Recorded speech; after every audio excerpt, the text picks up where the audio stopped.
So I'm going to tell you what I know. I'll answer any questions that I can. There'll be a secondary briefing that our PIO will let you know about, okay? Today, around 10:57 a.m., our officers were responding to a call of an active shooter at the Abundant Life Christian School here in Madison. When officers arrived, they found multiple victims suffering from gunshot wounds. We train on this almost quarterly. The last time we trained on this as commanders was approximately 2 weeks ago. The protocols are simple. Stop the killing, stop the dying, find out who's doing this. And the officers did that, and they did that adamantly. We had officers from around the county and around the state that came in support of this particular incident. Officers located a juvenile who they believe was responsible for this deceased in the building. Additionally, the officers began administering life-saving efforts to anyone who was wounded and making sure that those persons were transported. What we know is that a total of about 7 persons were transported from this scene to area hospitals for treatment. We know that at least 3 people have lost their lives, including a juvenile person. I don't have any other information about those persons who have lost their lives, and I'm not going to release that until we have, of course, spoken with family members and ensuring that they are fully aware of this tragic, tragic scene that occurred today. I want to thank all of the law enforcement partners and community members that came out to help, our friends at the ATF. I've gotten calls from my friends at the FBI, the State Patrol, the Sheriff's Office, Monona Police Department, our fire department. It goes on and on and on. Because this is something that we all prepare for, but we hope we never have to do.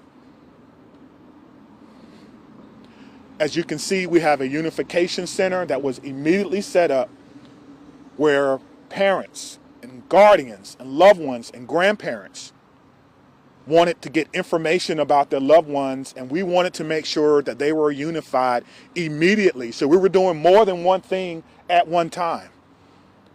We're still going through methodically clearing that school, clearing every vehicle, and making certain that there's no other threats to this community, which we believe there are none.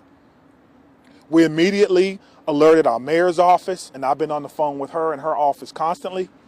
We also alerted Madison schools. We put the schools on lockdown, but there's no threats to MMSD schools at this time.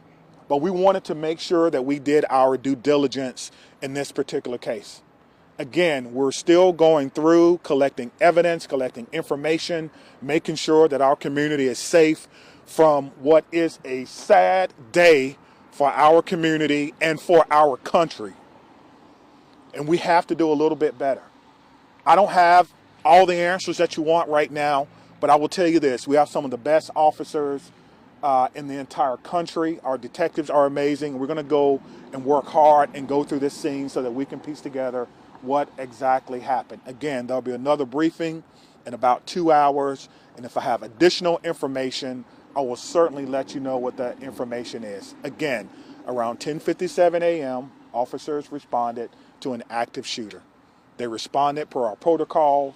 They found the person who they believe was responsible, who was down, deceased. We know that it's juvenile.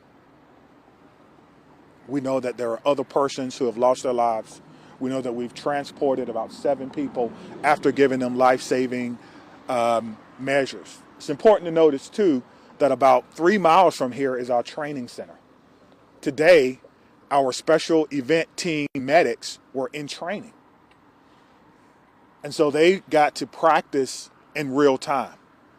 They left the training center immediately and came down here and doing in real time what they were actually practicing for.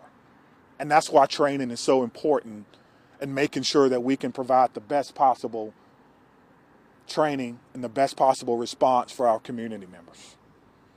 I'm asking everyone to send your heartfelt wishes and prayers and thoughts yet again to a community, but this time it's my community. Dylan? Yeah, who can we start over here with questions? Chief, you mentioned you're a father. You're the police chief here in Madison. What emotions are you feeling right now after going through all that? To be honest with you, I'm feeling a little dismayed now. So close to Christmas. Every child, every person in that building is a victim and will be a victim forever. And these types of trauma don't just go away. And we need to figure out and try to piece together what exactly happened. And right now, my heart is heavy for my community. My heart is heavy for Madison, and we have to come together as a community and figure out what happened here and make sure that it doesn't happen in any other place that should be a refuge for students in our community. You're right there. What sort of gun-related policies, if any, were in place at the school, and did the school have metal detectors? I'm not aware that the school had metal detectors, nor should schools have metal detectors. It's a school, it's a safe space. So I don't know. Again, it is a private Christian school. It is not under the authority of MMSDs, and that is something that we'll have to look into. Chief, of the 7 victims, how many are students? How many are teachers? I'm not going to give any information about who the victims are, whether they're students, staff, or parents, because we need to make sure that we can notify people. I think that's the most important thing before we go any further. But police they never fired their weapons. That is correct. Correct. Let's follow I that one. I don't know if it's a male or a female, but the police department did not fire their weapons. Thank you. Scott, Are there 3 fatalities you mentioned, including the suspected shooter? That's correct. Yes, sir. So 3 total. That's correct. Are the 7 that was transported, are the 3 fatalities within that 7 or addition to that? Yes, within that 7. Yes, thank you. Was the shooter a student at the school? We believe the shooter was a student at the school. Yes. What can you tell us about the status of the other transports? We know that they range from minor injuries to life-threatening. I know that's a huge, spectrum, but that's what we know now. And so we need everyone, again, to send your thoughts and your prayers out to them. One thing I do know is that we have some of the best medical care in the country here in Madison. And so we hope that everyone will recover. But at this time, we don't know. So we did just get an update from our command post. 5 deceased at this time, 5 injured. So a total of 10. So a total of 10. Again, this is a ever evolving situation. Just hearing that, what does that make you think? How does that make you feel? That we have to do a better job in our community on a Monday, right? So close to Christmas that we're updating victims. And so there's a lot of work that has to be done. And we're committed to doing that work. We just ask for your patience. I think the most important part is the reunification, again, that we spoke about, making sure that those persons who were in the schools, whether they're staff, students, or what have you, are reunified, and we have done that. Again, I want to say thank you to all our partners. Again, our friends are here from the ATF. They're going to help us. I heard the question about the gun. I don't know yet, which is why we have a great partnership with the ATF that will help us determine the origin of this gun and where it happened. So I'm going to leave it at that, and we will have another press conference. Stephanie has the location. We're doing 2:30 at Fire Station 14 in their community room. 2:30, Fire Station 14. Steph, Okay. can you confirm the 5 who are dead? Does that include the shooter?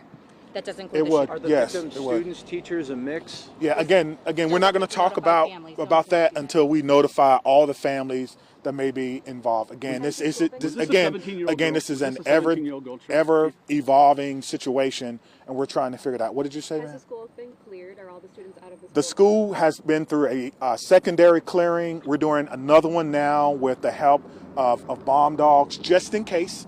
We want to clear vehicles and things of that nature. So we're going to take our time, and we're going to go through, and we're going to do everything that we can. So thank you very much, and we'll see you soon. Thank you. Fire Station 14.